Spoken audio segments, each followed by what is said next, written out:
las relaciones. Fue un presidente muy conservador, anticomunista, reanudó las relaciones con Cuba en aquel momento. Entonces, esa es como la situación en la que está América Central.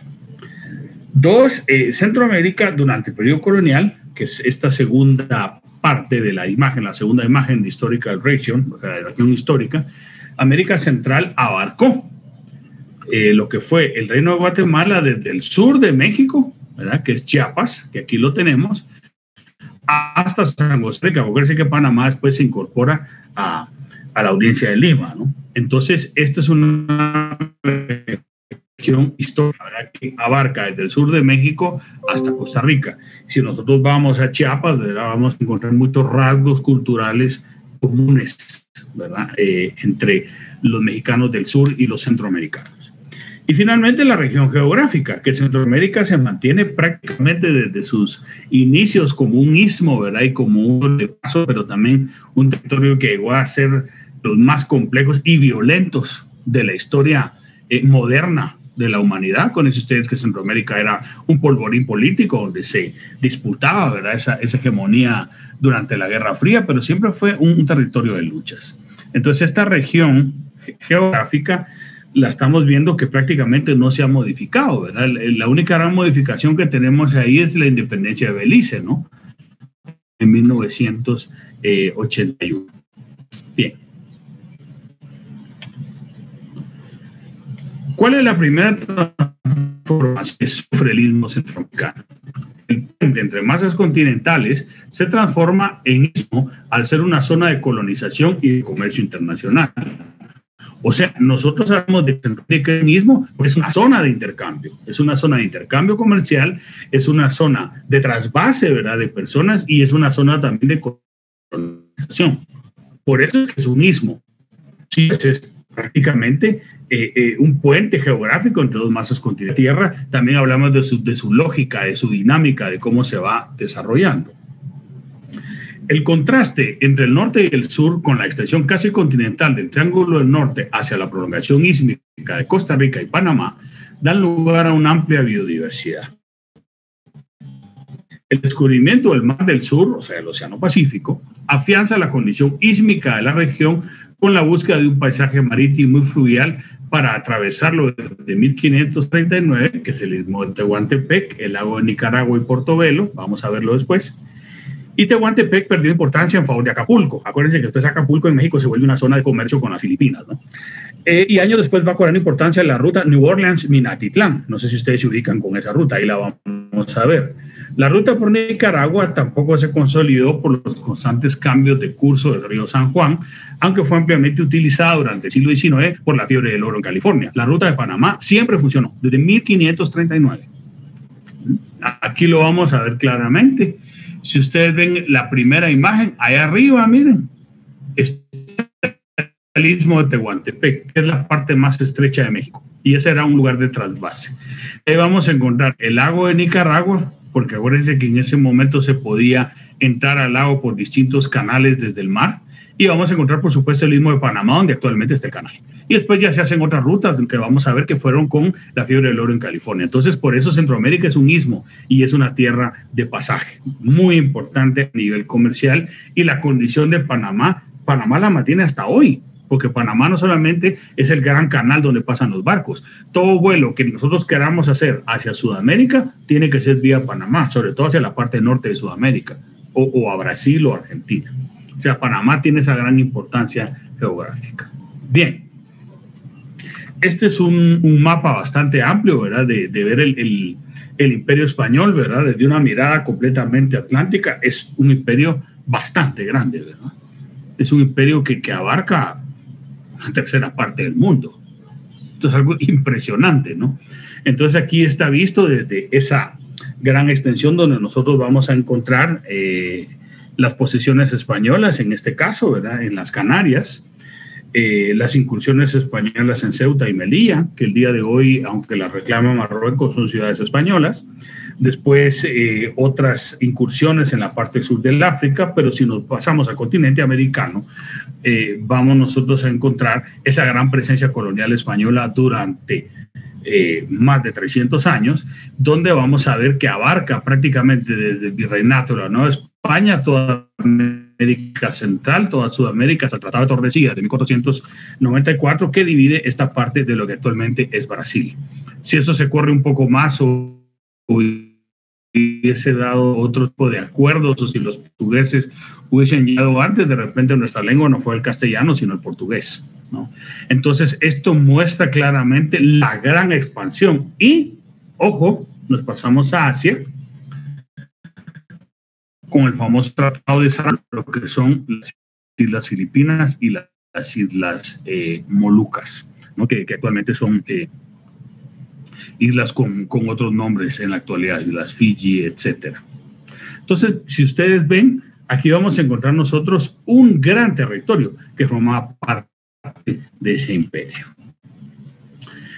Y aquí vamos a ver lo que es la región centroamericana respecto a su diversidad cultural y respecto a su tamaño. Por ejemplo, ¿cuál es el contexto macrorregional? Si ustedes ven el primer mapa en América Central, o sea, es un contexto impresionante, ¿verdad? Damos hacia Norteamérica, damos hacia Sudamérica, damos hacia el Caribe y damos hacia el Océano Pacífico, o sea, es impresionante. Pero al mismo tiempo estamos en una zona de interconvergencia tropical, ¿no? Que da lugar, en el caso nuestro de Guatemala, por estar esta ciudad enclavada defensivamente en este gran valle, ¿no?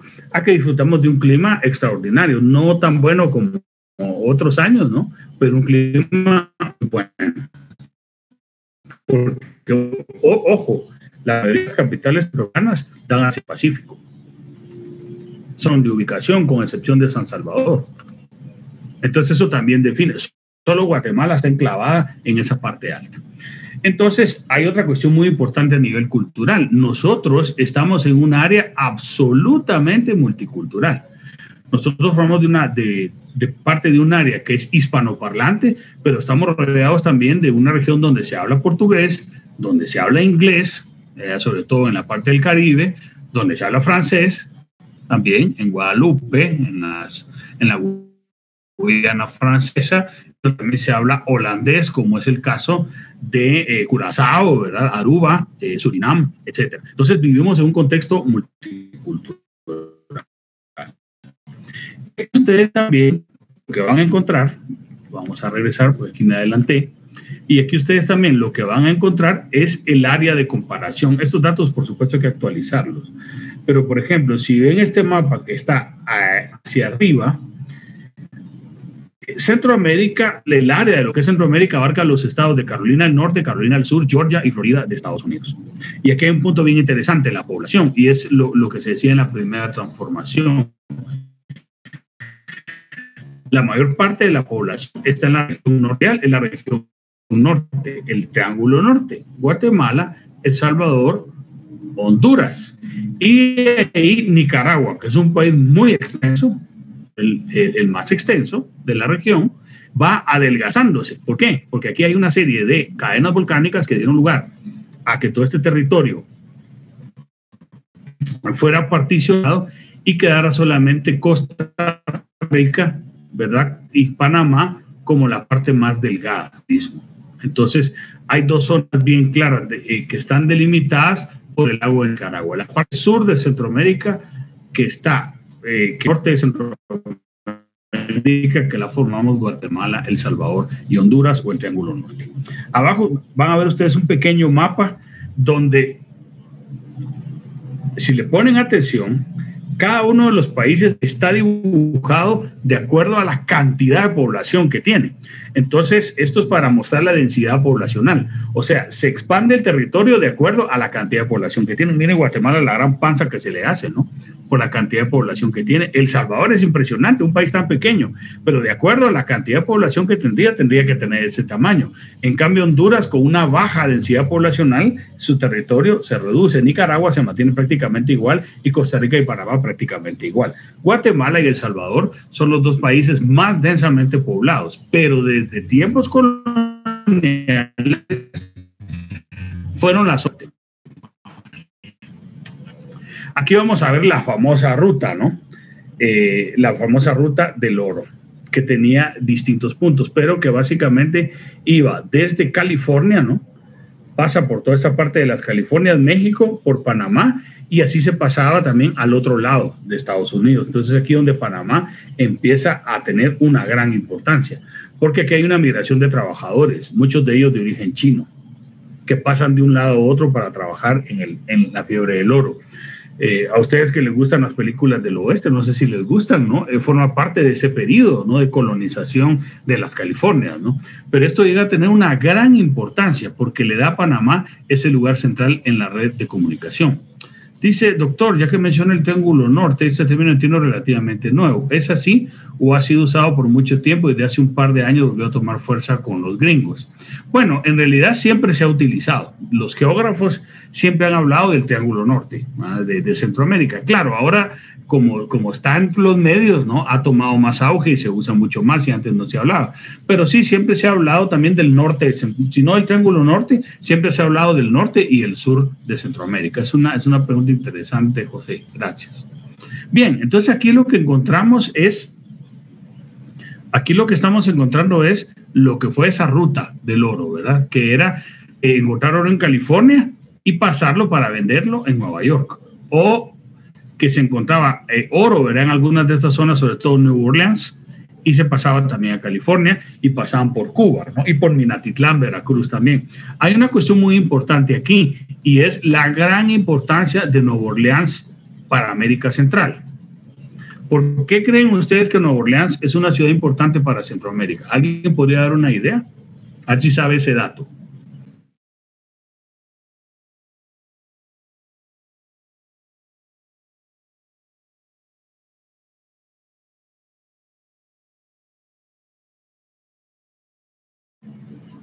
Bueno, les voy a decir por qué. En Nueva Orleans estaban las oficinas administrativas de la United Fruit Company. Y una parte importante también de agentes estadounidenses que espiaban a Centroamérica para librarla del comunismo se movieron en la zona de New Orleans. Si les gusta el cine, les aconsejo la película JFK. Y ahí New Orleans tiene un protagonismo tremendo. Y en la actualidad, New Orleans guarda una de las mejores bibliotecas y mejores archivos sobre Centroamérica que hay en Estados Unidos, aunque hay otras universidades que tienen grandes archivos. La Universidad de California en Berkeley, la Universidad de Kansas también tiene un gran fondo, la Universidad de Indiana en Estados Unidos. Por eso es que les digo, no se dejen llevar por los tópicos que en la escuela muchas veces dijeron, no, los gringos, no.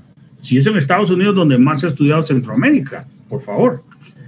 No podemos nosotros despegarnos de eso. Entonces, esta era la ruta también del oro, donde Centroamérica ocupa un lugar central. Entonces, Centroamérica ocupa un lugar relevante en la colonización española y ocupa un lugar relevante en la agenda de intereses de Estados Unidos y también de Inglaterra, que se estaba moviendo en la zona del Caribe y Belice.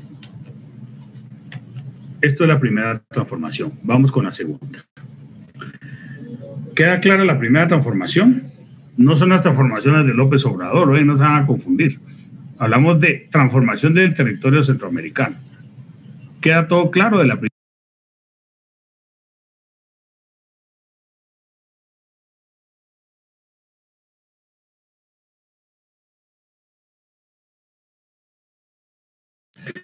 Vamos con la segunda. El desarrollo de la vida humana en Centroamérica transcurrió en un medio dominado por laderas, altiplanos y montañas. Esta es una cuestión muy importante. Centroamérica, sus territorios son esos tres: laderas, los altiplanos y las montañas. La presencia de vertientes marca esa transformación. Al tener un clima considerablemente más lluvioso en la vertiente del Caribe, Centroamérica ha sido un mundo de campesinos, de hombres y mujeres, predominantemente de montaña y de selva. ¿Por qué? Porque el clima en los litorales es un clima durísimo, sobre todo en la costa atlántica. En los extensos litorales marinos, la vida ha sido más reticente, incierta y difícil. La valorización de los litorales es un proceso más propio del siglo XX. O sea, realmente la colonización de los litorales es un proceso contemporáneo. De ahí lo único que el Imperio Español tuvo en los litorales, construcciones eminentemente defensivas como el Castillo de Ahí ustedes no van a ver un gran desarrollo de ciudades, ¿no? Las únicas poblaciones que había en la parte atlántica eran los misquitos, por ejemplo, en el caso de Honduras y Nicaragua, que los misquitos es un grupo muy interesante, ¿verdad? Es un grupo indígena, pero que tiene también un contacto cultural con los corsarios ingleses, ¿no? Y de ahí surge pues toda esta cultura. Pero hay una cosa muy importante, que a los misquitos se les mantuvo su autonomía. O sea, ellos mantenían una serie de relaciones políticas. Entonces, España siempre quiso dominar a los pueblos misquitos y los misquitos se resistieron al dominio español. De esto habla claramente la profesora María Cártires de Salinas en su libro sobre la conquista de la costa atlántica de Honduras y Nicaragua. Es un tema muy interesante. Entonces, básicamente, el gran desarrollo de ciudades es en la parte central de América Central, y posteriormente también los habitantes estables que son laderas, altiplanos o montañas, menos gente en la selva y menos gente en la costa.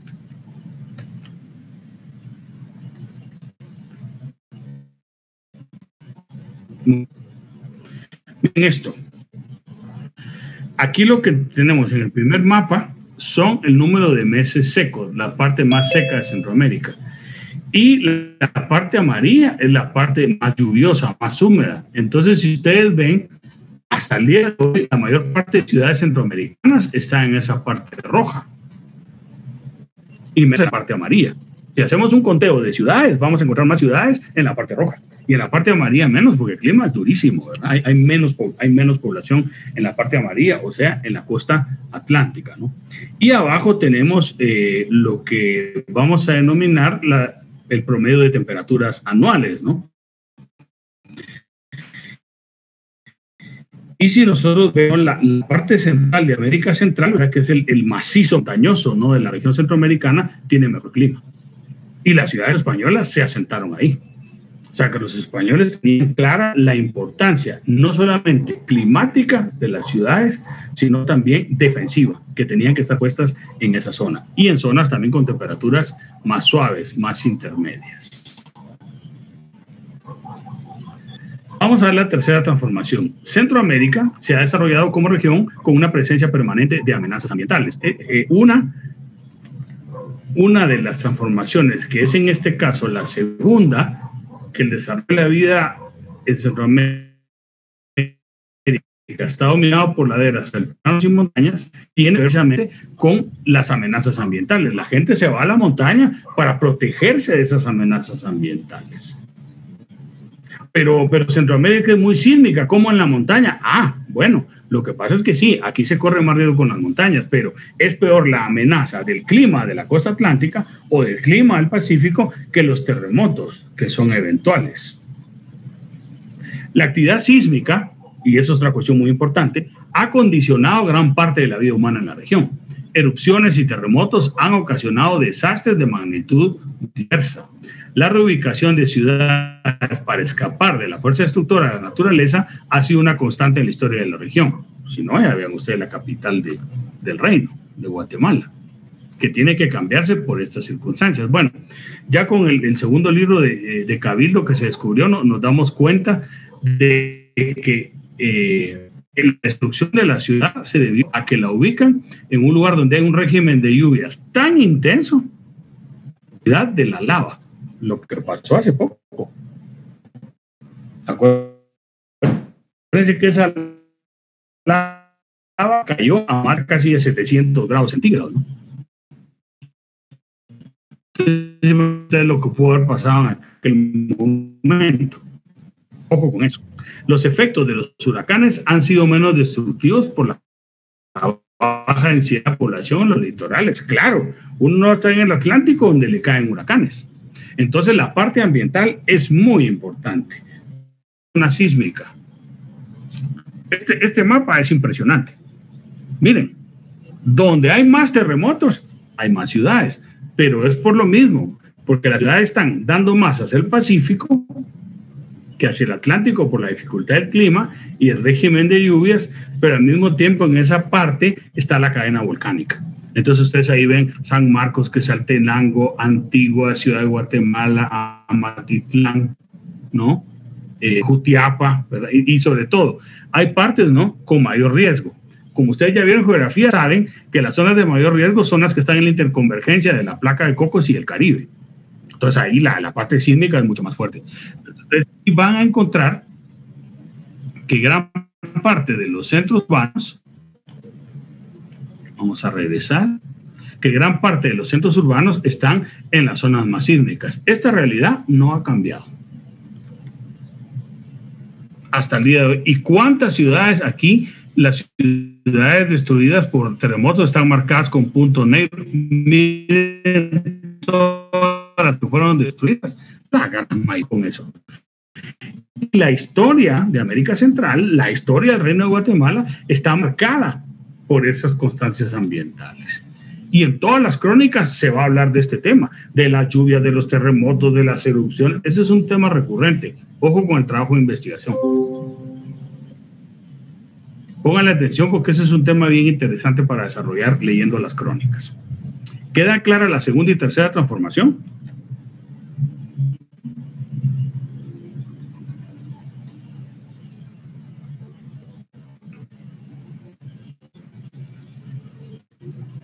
Sí está clara. Veamos la cuarta. La diferencia entre la estación seca y la invernal es un factor crucial en la vida centroamericana. Nosotros decimos que tenemos invierno, pero no es invierno, es estación lluviosa. Y la otra es seca. No tenemos 4 estaciones, porque estamos en esta parte, ¿verdad?, del trópico. No estamos ni en el hemisferio sur, ni en el hemisferio norte. Estamos en medio, en la línea 4, y solo tenemos 2 estaciones, una seca y una lluviosa, pero con un régimen de lluvias fortísimo, ¿verdad? Que tal vez aquí en Ciudad de Guatemala lo sentimos menos, pero si vivimos en la costa sur, ustedes ya saben lo que es eso.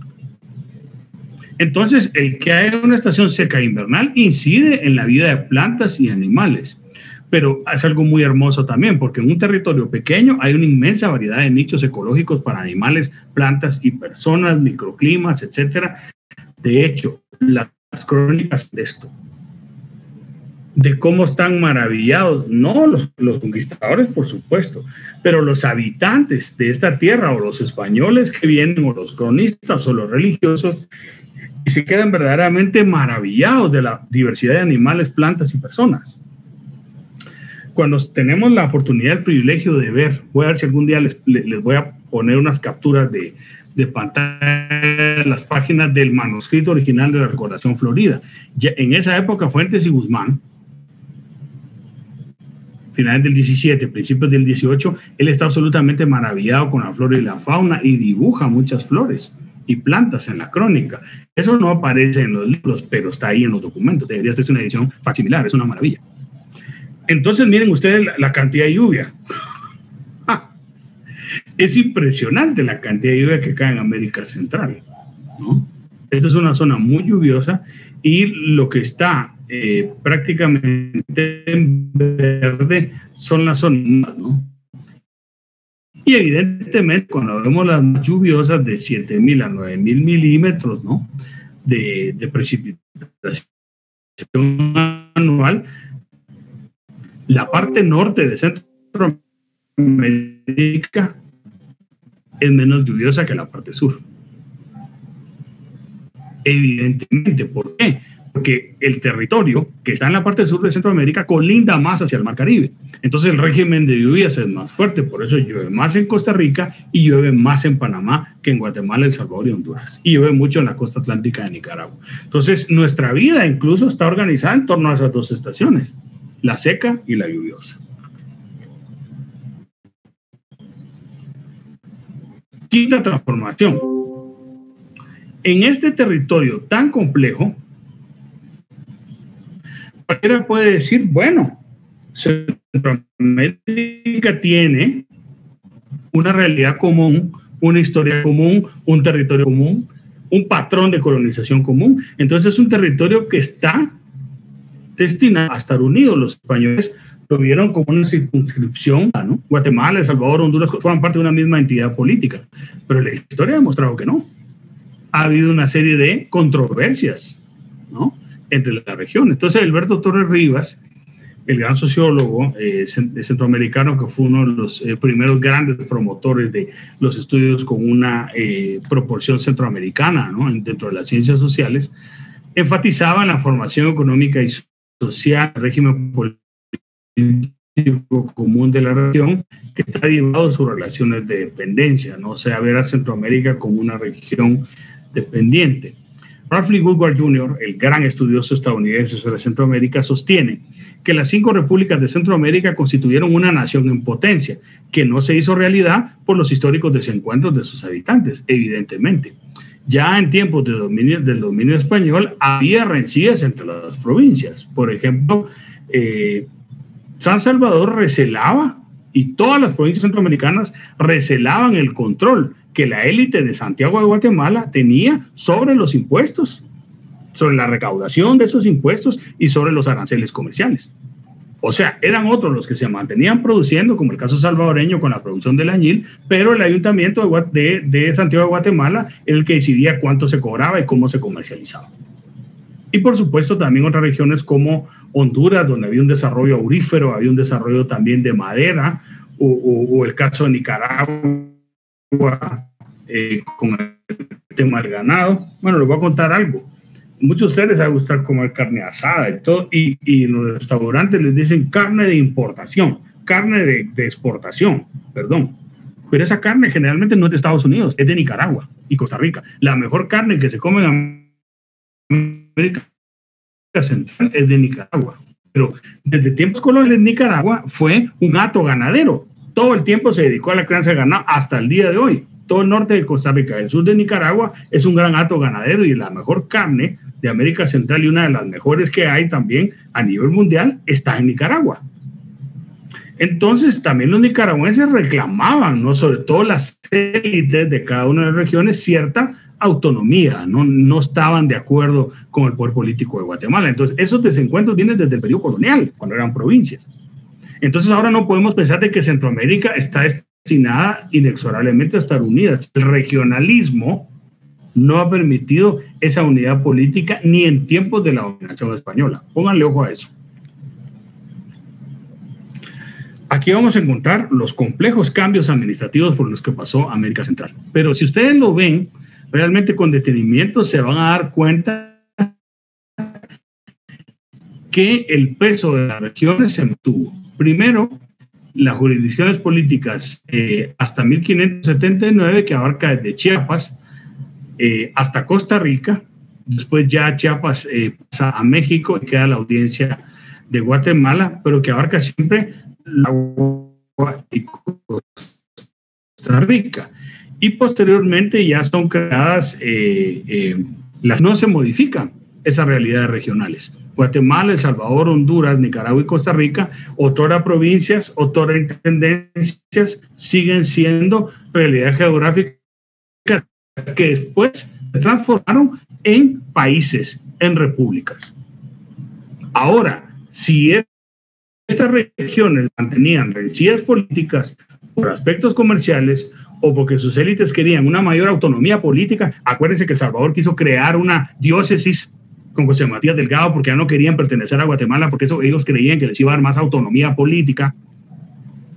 En los albores del proceso independentista, imagínense ustedes lo que pensarían las otras provincias. Entonces, si ustedes se dan cuenta, desde su propia formación, América Central no estuvo unida. Tiene una historia común, pero eso no significa que vaya a estar unida. Quedan claras estas ideas, porque estas ideas son claves. Sin duda.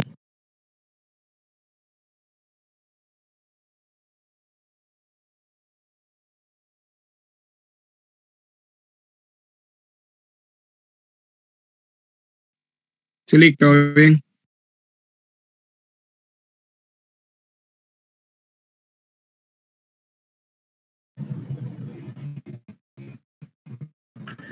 Bien, veamos la sexta transformación. La composición de la población centroamericana está referida al factor de la catástrofe demográfica de menor magnitud en el norte y más profunda en el sur, lo que permite explicar la mayor presencia indígena en Guatemala, aunque también se refiere a los porcentajes diferenciados de población española y mestiza. Esta última población en Honduras y Costa Rica, la población mestiza, formaba parte del 60% del total de la población según datos de archivo de 1778. Se deja habitualmente de lado la gran influencia de la población del Caribe, especialmente de las islas de Jamaica y San Vicente, en la composición de la población afrodescendiente. Este es un tema muy interesante. La gran catástrofe demográfica que implicó la conquista y la colonización, la llegada de nuevas enfermedades y una debacle demográfica con una muerte masiva, ¿no?, de gran cantidad de poblaciones indígenas, fue de menor impacto en la parte norte.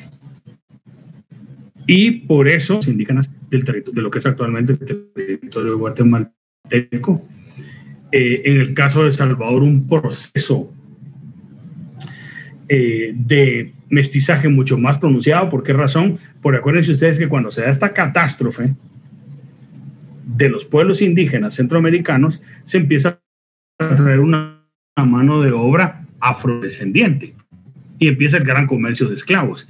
Y como El Salvador era una zona muy importante para el desarrollo del añil, toda esa población afrodescendiente es llevada hacia El Salvador.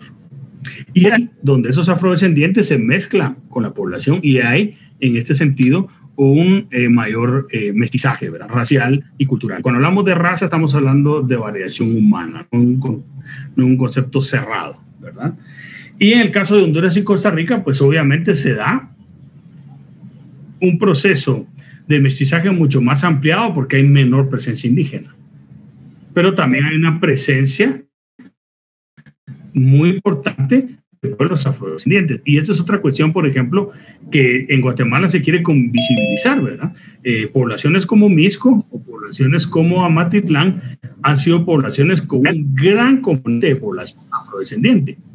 De hecho, incluso ustedes van a encontrar que la patrona de Misco, Nuestra Señora la Virgen de Moreno, se llama así porque en Misco había una gran población afrodescendiente, igual en el caso de Amatitlán.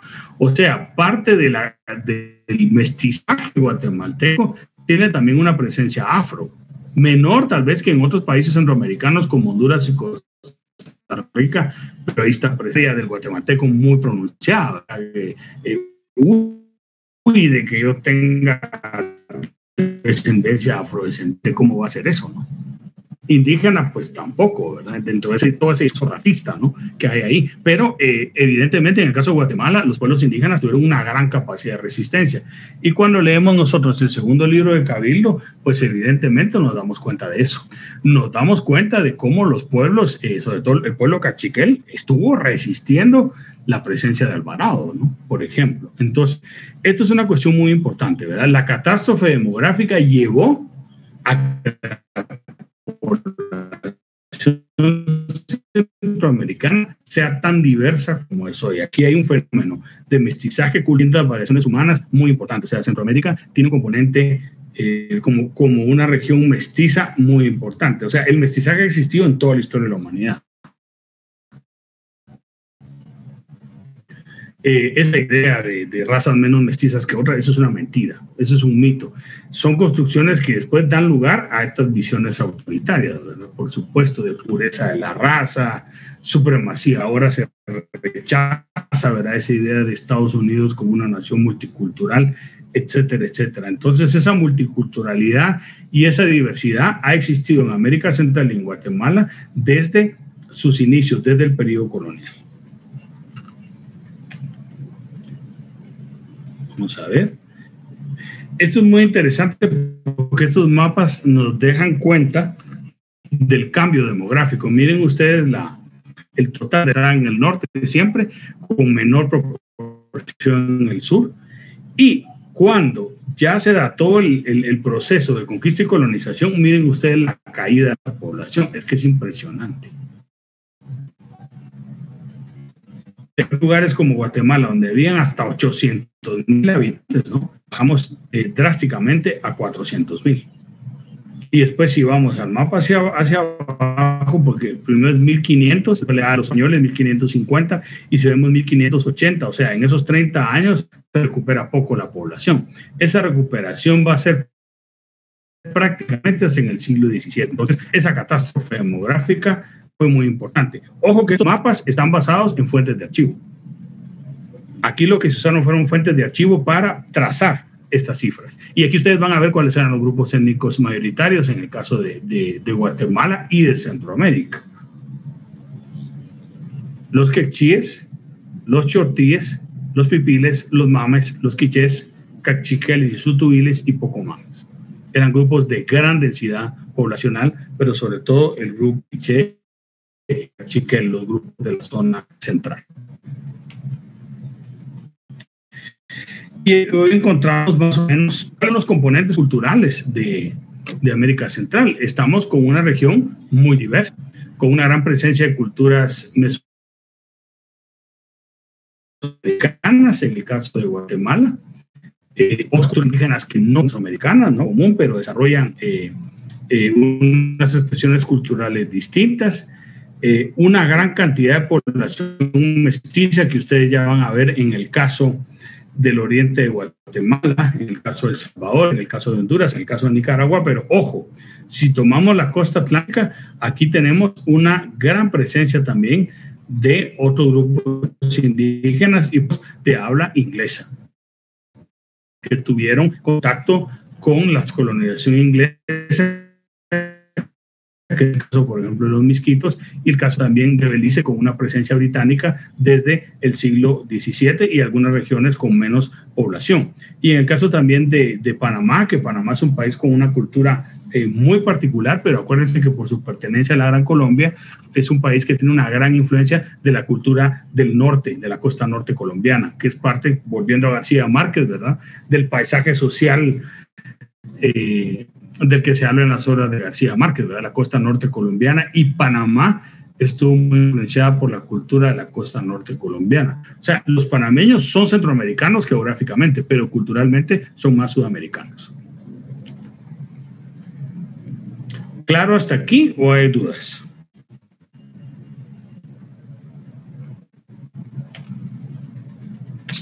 Sí, mire, solo con una pregunta.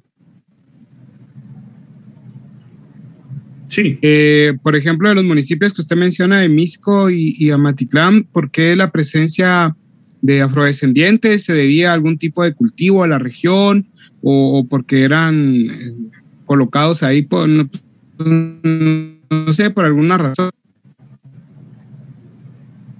Lo que hay en Amatitlán y en Misco es cultivo de azúcar. Acuérdense ustedes que el azúcar era muy importante en la economía colonial, porque el azúcar, claro, no se transformaba como en la actualidad, sino que el azúcar se transformaba en panela. Y la panela junto al cacao eran productos de obra afrodescendiente para cultivarlo. Ok, muchas gracias.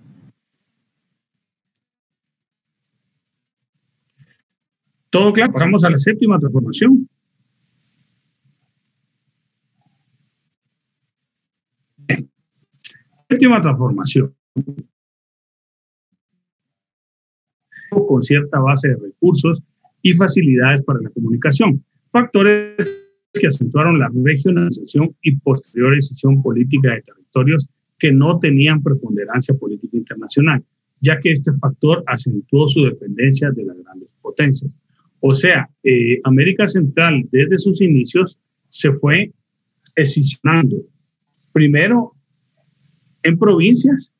Esas provincias tuvieron una dinámica económica que dio lugar a la formación de élites locales. Esas élites locales no querían saber nada del control administrativo de Santiago de Guatemala. Desarrollarse se mantuvieron como distintas dependencias administrativas, como provincias, como alcaldías mayores, como intendencias, que finalmente se van a transformar en pequeños estados. Entonces esa lógica regional y esa lógica de lucha contra Guatemala se mantiene. Y esto dio lugar a esa regionalización y después a la formación de Centroamérica como un proyecto federal en sus inicios, ¿verdad?, formado por distintos estados, pero al final la formación de pequeños estados, que es lo que Centroamérica es hasta hoy. Dice acá, El Salvador y Belice no se construyeron por su relación con la salida interoceánica. ¿Por qué? Porque en el caso de El Salvador solo tiene una salida hacia el Pacífico, ¿no? Y Belice solo tiene una salida que es hacia el Atlántico. Entonces, para estos dos países, la importancia que van cobrando económicamente lo hacen por sus actividades económicas y el colonialismo británico. El Salvador, porque es una zona económica de gran desarrollo, y Belice, porque es una zona donde se desarrolla el colonialismo británico. Por eso ustedes que los británicos se establecen en Belice, aunque se suscribe el Tratado de Madrid, de la construcción de la carretera, no se construye la carretera, pero ¿qué es lo que pasa? Que los ingleses logran colonizar Belice. Y Belice adquiere un modo de organización social y política, porque en los hechos fue así. Por eso es que hay que tener cuidado con esos discursos nacionalistas. Guatemala puede tener un reclamo legítimo del territorio de Belice, pero se consolidó una cultura política británica. Y los beliceños jamás se han sentido guatemaltecos, para empezar. Belice nunca fue el departamento 23, ni mucho menos, ¿no? Y tampoco Guatemala ahora puede reclamar, ¿verdad?, que le den una gran parte de un territorio que ya estuvo bajo dominio británico y que formó parte de un proceso de emancipación política, una corte penal internacional que pues se va a decidir. Entonces, el caso de Salvador y Belice es interesante porque sus relaciones se construyen en el caso de Salvador, sus actividades económicas del Pacífico, en el caso de Belice, por la relación con Inglaterra. Ojo, las montañas en América Central solamente fueron totalmente vencidas por las carreteras en el siglo XX. En 1964, por ejemplo, Honduras fue un país que hasta el año 74 el transporte era el aéreo, ya en el siglo XX. Y antes, ¿qué predominaban? Caminos reales y cabotaje. Había una serie de caminos reales en toda Centroamérica por donde se transportaba, por ejemplo, cómo se iba de Guatemala a El Salvador. ¿Cuál era la vía? Era la vía de Huija, ¿no? Para llegar a El Salvador. Y ese era el gran corredor, por ejemplo, del tabaco, ¿no? La comercialización de él, por poner dos ejemplos, y el cabotaje, ¿no? Que eran puertos a donde se reunían determinados bienes y servicios y llegaban las boletas españolas, cargaban y se iban con ellos hacia España. Entonces, viajar por el mismo centroamericano hasta el día de hoy es riesgoso y es difícil. Porque hacer un viaje en carro en Centroamérica lleva 2 días y medio, casi 3 días. O sea, no tenemos la posibilidad de decir tomar un tren que me lleve de Guatemala a San José en el mismo día. A Punta Arenas no tenemos líneas comerciales que hagan eso. Viajar por tierra. Esta situación de dificultad de transitar por el territorio centroamericano no es nada. El espacio económico real de un producto motor de la economía no pudo ampliarse ni profundizarse durante el siglo XIX. Centroamérica no tuvo una gran importancia comercial y siempre dependió del desarrollo de un solo producto. Primero de la economía cacaotera, posteriormente de la economía del añil en el periodo colonial, ya en el periodo conservador, otras actividades como el caso de Guatemala de la grana, posteriormente el café y ya en tiempos contemporáneos del banano y del azúcar. O sea, siempre hay un producto motor de la economía. Diversificación de la economía. Estamos hablando de que Centroamérica no tuvo la capacidad de consolidar una estructura económica por su debilidad y su dependencia, porque siempre dependió de un producto motor y menos ampliar esa estructura política, porque era una región que estaba en conflicto. Y si ustedes ven, después de la independencia hay una anexión a México, posiblemente la anexión a México los países deciden ya independizarse y ser una federación. Esto no funcionó y después ya cada país tomó su rumbo. Entonces Centroamérica nunca tuvo la fortaleza de ser una región ni integrada económicamente y mucho menos políticamente. Por eso cuando ahora se hable del bicentenario, de la unión de los pueblos centroamericanos, sí, tenemos muchas cosas en común los centroamericanos, pero eso no quiere decir que estemos destinados a estar unidos. ¿Por qué? Por todo lo que hemos estado explicando el día de hoy. Esta es la Organización de América Central entre 1785 y 1821 hasta la independencia. Como ustedes ven, no ha cambiado nada. está igual. De ahí nosotros vamos a ver de que muchas de esas fronteras estatales fueron fronteras de audiencias, fueron fronteras de las intendencias, fueron fronteras también de fueron alcaldías mayores, corregimientos o partidos. O sea, bajo distintos nombres se mantuvieron casi las mismas circunscripciones geográficas. Conclusión. Centroamérica no cuenta con rasgos fisiográficos o ambientales que apunten a la unidad de la región. O sea, esa unidad no está dada. Con el paso del tiempo, ocupó un lugar en la geografía internacional como pasaje interoceánico. Con su emancipación política y posterior modernización durante el siglo XIX, terminó de fragmentarse.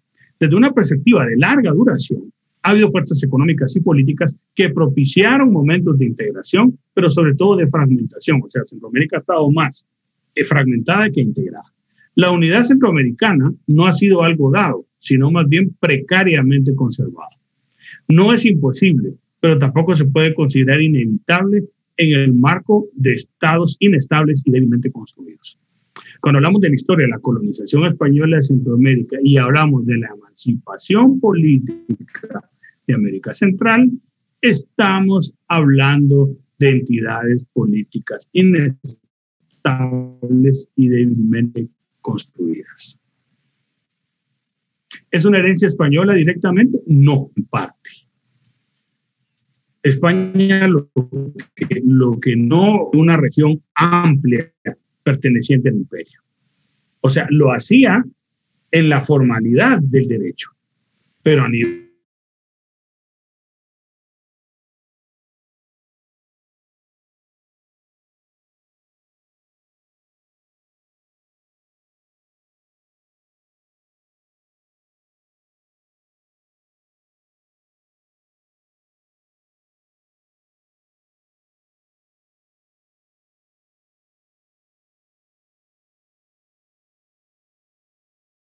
entonces, por eso Centroamérica también ocupa esa posición de marginalidad ante el imperio español y posteriormente ya en su periodo. Y estamos encontrando sobre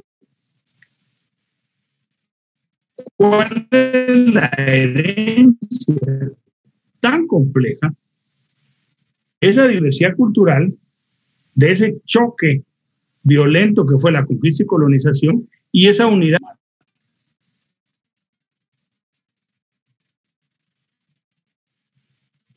Escritura de la historia, eso lo vamos a ver en la próxima clase. El asunto era ver hoy cuál es la complejidad del territorio donde se escribe la historia de esta región del centro de las Américas. Bien, ¿no hay alguna duda sobre esto o están claras un poco estas reflexiones que propusimos hoy sobre el espacio?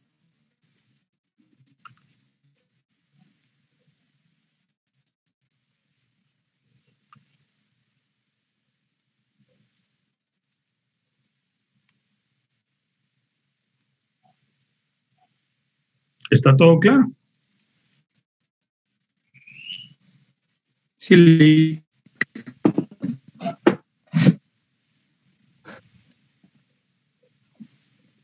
Doctor, bueno, tengo un problema. Yo pensaba que no iba a dar clase porque, bueno, en el programa ya había dejado 2 lecturas. Ajá. Entonces me doy cuenta de que ya había puesto los links, no sé qué ahora, en qué momento. Y intentarle, no sé si esta presentación usted la subirá a la plataforma o no sé cómo.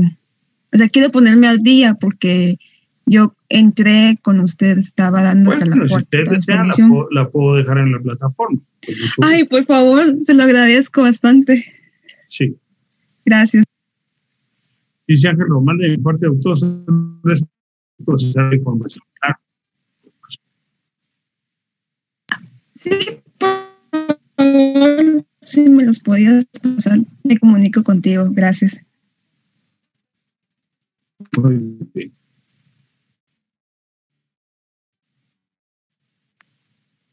Lick, me llama la atención. Bueno, con la clase de hoy queda claro de que nunca podríamos estar unidos y que físicamente... Nunca no. Nunca digas nunca. Nunca digas bueno. Entonces sería Entonces, sería no asumir que la unidad centroamericana es algo dado, que es distinto. Ah, perfecto. Entonces, ahí ¿qué podríamos decir de eso? Que tenemos una cultura común, pero por eso no quiere decir que tengamos que estar unidos. No, sí lo entiendo, pero ¿a qué se debió eso? Porque tuvo que haber algo que hiciera que todos tengamos esta unidad cultural. Lo acabo de explicar. Ya. ¿Cuál es el factor central? ¿Cuál es? Lo acabo de decir. La ubicación, no. No. Estamos hablando de que desde el periodo de colonización española, regionalismo. Estamos hablando de que desde ese periodo, ese regionalismo no fue conducido hacia una idea de unidad de la región como parte del imperio, y que eso después dio lugar, por los cambios administrativos, a la división de esa región en pequeños estados. Hay que poner más atención. Perfecto, Lick. Gracias, muy amable.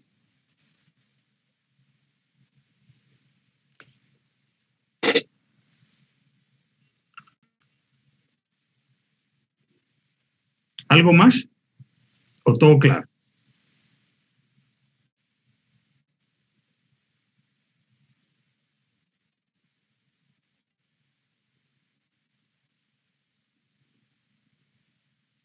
Asumo que está todo claro. Puede ser de que no se entienda nada, pero no creo. Bien, aquí la cuestión es que hay que preguntarnos lo siguiente, lo interesante. ¿Cómo todos estos hechos inciden en la escritura de la historia? Porque hay una cuestión bien importante. Nosotros no podemos hablar de la escritura de la historia solo como una operación intelectual que no tiene que ver con el contexto. Esa inestabilidad política, pero también la centroamericana incidió en la escritura de la historia.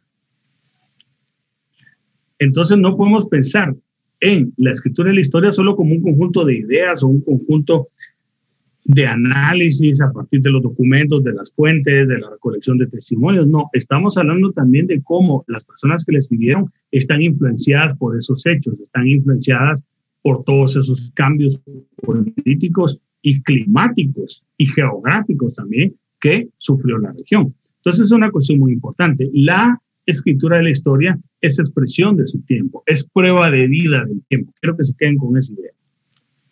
Hablar de la escritura de la historia es hablar de ella como una prueba de vida. O sea, nos deja testimonio de los periodos históricos que nos antecedieron. Y de ahí su importancia. Porque a partir de esa escritura, nosotros podemos entender cuánto influyeron esos hechos políticos y esas realidades geográficas en su construcción. Y por supuesto, cómo ha ido cambiando. Bien, esto yo diría que es con la reflexión de cierre. Dejo el espacio si tienen alguna última cuestión que agregar y si no, concluimos aquí y mañana vamos a tener otra clase sincrónica y después ya vamos a organizarlo para que la siguiente semana ustedes tengan actividades totalmente asincrónicas, ¿verdad? Porque sí es una carga un poco fuerte tener tantas clases, pero el curso de historiografía mío está diseñado así. Una primera parte muy de clase magistral y otra después ya de un desarrollo más propio de ustedes. ¿Todo claro?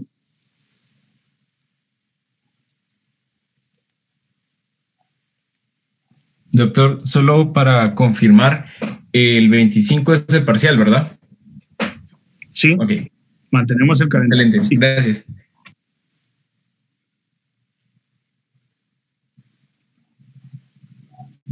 Muy bien, pues entonces para que se tomen un pequeño descanso, 3 minutos para la otra clase, vamos a dejarlo aquí. Les agradezco su tiempo y Dios mediante nos vemos el día de mañana. Muchas gracias, doctor. Gracias, doctor. Gracias, doctor. Bueno, Gracias, doctor. Gracias, feliz noche. Buenas noches. Gracias, doctor. Buenas noches.